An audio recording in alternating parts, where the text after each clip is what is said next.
America Iran మధ్య ఏర్పడ్డ యుద్ధం ప్రపంచ ఆర్థిక వ్యవస్థను ముఖ్యంగా స్టాక్ మార్కెట్లను కుదిపేస్తుంది. ఈ ఘర్షణ వల్ల ఇన్వెస్టర్లు ఆందోళన పడుతుండటంతో మార్కెట్లలో భారీ ఒడిదుడుకులు కనిపిస్తున్నాయి. యుద్ధం వల్ల చమురు సరఫరాకు ఆటంకం కలుగుతుందనే భయంతో ధరలు ఆకాశాన్ని తాకుతున్నాయి. బ్రెంట్ క్రూడ్ ధర ఒక్కసారిగా 25% పెరిగి బ్యారెల్కు $120కు చేరుకుంది. ప్రపంచ చమురు సరఫరాలో 20% హార్మోజ్ జలసంధి మార్గం నుంచి జరుగుతోంది. ఇరాన్ ఈ మార్గాన్ని మూసివేయడంతో క్రూడ్ ఆయిల్ ధరలు 4 ఏళ్ల తర్వాత $100 మార్కును క్రాస్ చేశాయి. భారతదేశం తమ చమురు అవసరాల కోసం 80% పైగా దిగుమతులపైనే ఆధారపడుతోంది. అందుకే మన మార్కెట్లు తీవ్రంగా స్పందిస్తూ ఉన్నాయి. ప్రస్తుతం సెన్సెక్స్ 2300, నిఫ్టీ 700 పాయింట్లకు పైగా నష్టంతో ట్రేడ్ అవుతున్నాయి. చమురు ప్రధాన ముడిసరుకు కావడంతో విమానయానం, పెయింట్స్, టైర్లు, ఆటోమొబైల్ రంగాలు భారీగా నష్టపోయాయి. డాలర్తో పోలిస్తే రూపాయి మారకం విలువ కూడా ఇవాళ మరింత బలహీనపడింది. క్రూడ్ ఆయిల్ ధర భారీగా పెరగడంతో దిగుమతి వస్తువులు మరింత ప్రియం కావచ్చనే అంచనాలతో రూపాయి మారకం విలువ క్షీణించింది. ఇవాళ 59 పైసలు బలహీనపడ్డ రూపాయి మారకం విలువ 92.45కు చేరుకుంది. రూపాయి బలహీనంతో విదేశాల్లో చదువుకునే విద్యార్థుల ఫీజుల భారంతో పాటు విదేశీ పర్యటనలు కూడా మరింత ఖరీదవుతాయని ఎక్స్పర్ట్స్ అంచనా వేస్తున్నారు. ఇక మరోవైపు రూపాయి బలహీనంతో ఎగుమతిదారులకు లాభం కలగబోతోంది. మార్కెట్లలో అనిశ్చితి ఉన్నప్పుడు ఇన్వెస్టర్స్ తమ డబ్బును స్టాక్ మార్కెట్ నుంచి తీసి సురక్షితమైన వాటిలో పెడతారు. కానీ గోల్డ్, సిల్వర్లోనూ ప్రస్తుతం పరిస్థితి తలక్రిందులుగా మారింది. ఇవాళ గోల్డ్ రేటు $1500 పైగా తగ్గింది.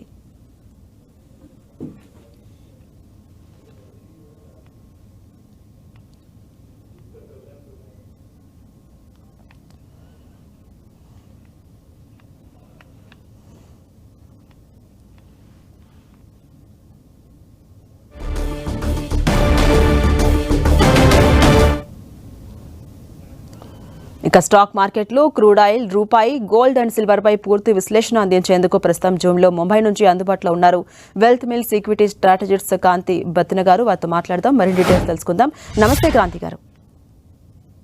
నమస్తే అండి. క్రాంతి గారు, చెప్పండి, ఇవాళ స్టాక్ మార్కెట్లు ఇంతలా కుప్పకూలడానికి ప్రధాన కారణం ఏంటి? ఒకటి, ప్రధానంగా మన ఇండియన్ ఎకానమీకి క్రూడ్ ఆయిల్ అనేది చాలా ఇంపార్టెంట్. లాస్ట్ 15 years కనుక మనం చూసినట్లయితే క్రూడ్ ఆయిల్లో వచ్చినటువంటి డౌన్ ట్రెండ్ అనేది మన ఎకానమీ యొక్క అభివృద్ధిలో, కరెంట్ అకౌంట్ డెఫిసిట్ తగ్గటంలో, అంతేకాకుండా ఇన్ఫ్లేషన్ చాలా కూల్ ఆఫ్ అవటంలో ప్రధానంగా పాత్ర పోషించినటువంటి కమోడిటీ క్రూడ్ ఆయిల్ అనమాట. సో క్రూడ్ ఆయిల్ అనూహ్యంగా ఎవరు ఊహించినటువంటి విధంగా all of A sudden crude oil మనం చూసినట్లయితే క్రూడ్ ఆయిల్ ఈరోజు ట్రేడ్లో చూసినట్లయితే $120 పర్ బ్యారెల్ టచ్ అయ్యి ఈ వీక్లోనే ఆల్మోస్ట్ 40% దాకా క్రూడ్ ఆయిల్ పెరగడంతో ప్రస్తుతం మార్కెట్లో ఒక అన్సర్టనిటీ అనేది క్రియేట్ అయింది, ఒక ప్యానిక్ అనేది క్రియేట్ అయింది. ఇది నాట్ ఓన్లీ ఇండియన్ మార్కెట్స్ కాదు, మొత్తం ఏషియన్ మార్కెట్స్ మనం చూసినట్లయితే Japanese market, Korean market, even China market కూడా ఈరోజు కంప్లీట్ మార్కెట్స్ అన్ని ఒక సెల్లింగ్ ప్రెషర్లో, ఎస్పెషలీ ఏషియన్ మార్కెట్స్ ఉండటంతో స్టాక్ మార్కెట్స్లో మన ఇండియన్ మార్కెట్స్లో బోత్ నిఫ్టీ అండ్ సెన్సెక్స్ ప్రధాన సపోర్ట్ జోన్స్ అన్నిటిని వైలేట్ చేస్తూ ఈరోజు మార్కెట్స్ ఒక డౌన్ ట్రెండ్లో ఉండటం మనం చూస్తున్నాం. క్రూడ్ ఆయిల్ ప్రైసెస్లో ఏదైనా అనూహ్యంగా ఏదైనా మళ్ళీ ప్రైస్ కనుక ఫాల్ అయితే కనుక, ఎందుకంటే ఈ వర్టికల్ ఫాల్స్ అనేవి సాధారణంగా ఎక్కువ కాలం ఉండవు. కానీ ఏంటంటే ఇది ఒక అనూహ్యమైనటువంటి పరిస్థితి. యుద్ధం ఎన్ని రోజులు జరుగుతుందో తెలియదు. Complete supply chain disruption, shipping line అంతా ప్రస్తుతం ఒక స్టాండ్ స్టిల్కి రావడంతో, అంతేకాకుండా ఓపెక్ కంట్రీస్ వాళ్ళ యొక్క ప్రొడక్షన్ని కంప్లీట్గా స్లో డౌన్ చేస్తున్నారు. ఎందుకంటే షిప్పింగ్ లైన్స్ మూవ్ అవ్వకపోతే కనుక ఎక్సెస్ షిప్పింగ్ని ఏదైతే ఎక్సెస్ ఆయిల్ని ఏదైతే పంపింగ్ చేస్తుంటారో, రిఫైన్ చేస్తుంటారో దాన్ని మళ్ళీ స్టోర్ చేయడం ఇబ్బంది అవుతుంది. అందువల్ల ప్రొడక్షన్ని ప్రస్తుతం స్లో చేస్తున్నారు. అందువల్లనే ప్రస్తుతం ఈరోజు మార్నింగ్ కనుక చూసినట్లయితే క్రూడ్ ఆయిల్ $120 పర్ బ్యారెల్ పెరిగి నిన్న $100 ఉంటుంది జరిగింది రాత్రి. ఈరోజు మార్నింగ్ $120 టచ్ అయ్యి కొంచెం స్లోగా మళ్ళీ స్మాల్ కరెక్షన్ అనేది రావడం కూడా మనం ప్రస్తుతం చూస్తున్నాం. అంటే క్రాంతి గారు, మార్కెట్లో ఈ లెవెల్స్ నుంచి కోరుకునే అవకాశాలు ఉన్నాయంటారా, లేదా ఇంకా కరెక్షన్కు గురవుతాయా? ఒకటి మనం చూడాలి మేడం, మార్కెట్స్కి మన ఇండియన్ ఎకానమీకి ప్రతి ఒక్కళ్ళకి క్రూడ్ అనేది చాలా ఇంపార్టెంట్. పెట్రోల్ కన్జంప్షన్ అనేది చాలా ఇంపార్టెంట్. ప్రతి ఒక్క వస్తువు, ప్రతి ఒక్క మూమెంట్ అనేది directly or indirectly related to crude oil అనమాట. సో ప్రస్తుతం మనం చూసినట్లయితే మనం 2007లో ఇటువంటి పరిస్థితి వచ్చింది. క్రూడ్ ఆయిల్ ధరలు 2007 అండ్ 2008లో చూసినట్లయితే క్రూడ్ ఆయిల్ ధరలు ఇట్లనే $100 నుంచి $148కి వెళ్ళటం జరిగింది. దాని తర్వాత మళ్ళీ ఒక 15 ఇయర్స్ తర్వాత ప్రస్తుతం మళ్ళీ క్రూడ్ ఆయిల్ ప్రైసెస్లో మూమెంట్ ఇంత షార్ప్ మూమెంట్స్ రావడం మనం చూస్తున్నాం. ఎప్పుడైతే రష్యా మరియు యుక్రెయిన్ వార్ స్టార్ట్ అయిందో అప్పుడు కూడా మనం ఇటువంటి పరిస్థితి చూసాం. కానీ ఏంటంటే ఆ టైంలో లాస్ట్ 4 ఇయర్స్లో క్రూడ్ ఆయిల్ ఎప్పుడు $100 వెళ్ళి మళ్ళీ వెంటనే తిరిగి రావడం మనం చూస్తున్నాం. నెక్స్ట్ అంతేకాకుండా ఇజ్రాయెల్ మరియు ఇరాన్ మధ్య మిడిల్ ఈస్ట్లో లాస్ట్ 2 ఇయర్స్ నుంచి వచ్చినటువంటి ఏదైతే మిడిల్ ఈస్ట్ టెన్షన్స్ బిగినింగ్లో స్టార్ట్ అయినప్పుడు కూడా క్రూడ్ ఆయిల్ ధరలు ఈ రకంగా $100కి వెళ్ళి మళ్ళీ క్విక్గా కరెక్షన్కి లోనవటం మనం చూస్తున్నాం. ఈసారి ఈ యుద్ధం అనేది ఎన్ని రోజులు ఉంటుందో ప్రతి ఒక్కళ్ళు చెప్పలేకపోతున్నారు. ఇట్ కెన్ బి వీక్స్ పట్టచ్చు, ఇట్ కెన్ బి మంత్స్ పట్టచ్చు అని ఒక అంచనాలకి రావడానికి చాలా ఈజీ కాదు ఈ టైంలో. నెక్స్ట్ అంతేకాకుండా కంప్లీట్ మిడిల్ ఈస్ట్లో ఉన్నటువంటి రిఫైనరీస్ అన్నీ చాలా వనరబుల్గా ప్రస్తుతం ఉండటం మనం చూస్తున్నాం. అందువల్ల ఈ క్రూడ్ ఆయిల్ ధరలు కనుక ఇట్లనే కనుక రానున్న రోజుల్లో కూడా ముందుకు వెళ్ళినట్లయితే ఇండియన్ ఎకానమీకి మీడియం టు షార్ట్ టర్మ్లో కొంచెం ప్రెషర్ ఉండడానికి అవకాశం ఉంది.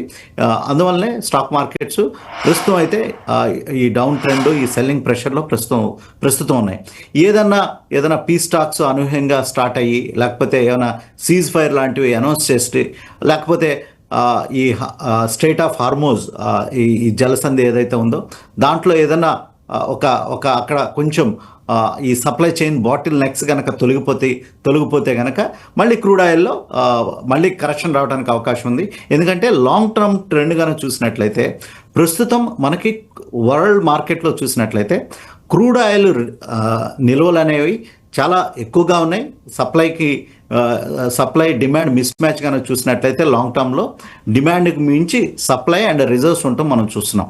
కానీ ఈ సప్లై చైన్ డిస్ట్రప్షన్స్తో క్రూడ్ ఆయిల్ ధరలు ఇంత హైకి రావడానికి కూడా ప్రధాన కారణం. అంతేకాకుండా మనం చూసినట్లయితే లాస్ట్ 25 ఇయర్స్లో కనుక ఆయిల్ ఎక్స్ప్లోరేషన్ యాక్టివిటీ బాగా పెరిగింది. కొత్త న్యూ ఆయిల్ వెల్స్ను కూడా డిఫరెంట్ కంపెనీస్ కనుక్కోవడం జరిగింది. అందువల్ల ఎక్స్ప్లోరేషన్ యాక్టివిటీ చాలా యాక్యురేట్గా సక్సెస్ అవడంతో ఎనఫ్ క్రూడ్ అనేది వరల్డ్లో ఉంది. కానీ ఏంటంటే వీటిని ట్రాన్స్పోర్టేషన్, ఈ సప్లై చైన్ బాటిల్ నెక్స్ అనేవి చాలా ఇంపార్టెంట్ అనమాట.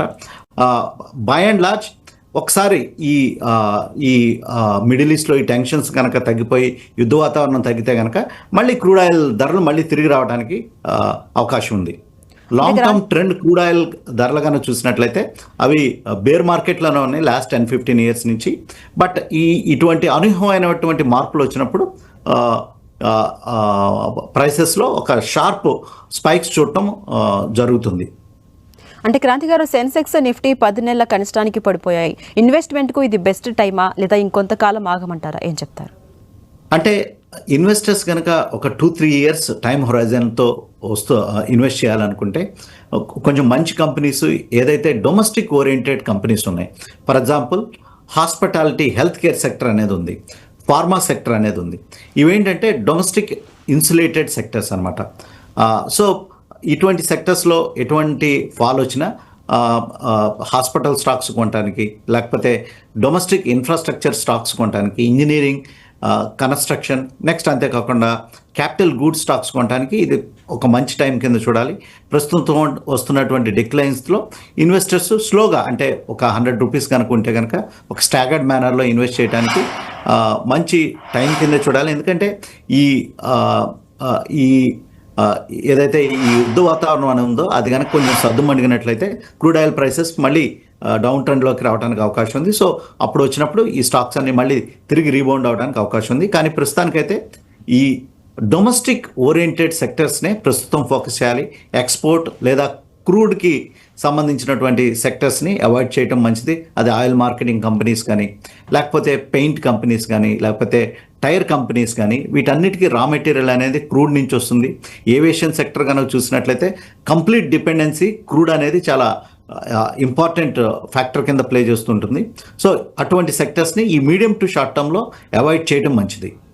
అంటే క్రాంతి గారు, అటు ఏవియేషన్ కావచ్చు, పెయింట్స్ కావచ్చు, టైర్స్, ఆటోమొబైల్ షేర్లు భారీగా కరెక్షన్స్ గురవుతున్నాయి. అంటే ఈ సెక్టార్స్కి ఫ్యూచర్ ఏంటి, ఎలా ఉండబోతుంది?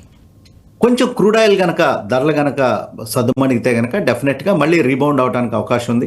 ఇటువంటి ఒడిదుడుకులు వాలటాలిటీ అనేది ఇంటర్నేషనల్ మార్కెట్లో బాగా ఎక్కువైంది. ఎందుకంటే వీఆర్ ఎంటరింగ్ ఇంటే న్యూ వరల్డ్ ఆర్డర్లో ప్రస్తుతం పయనించడం జరుగుతుంది.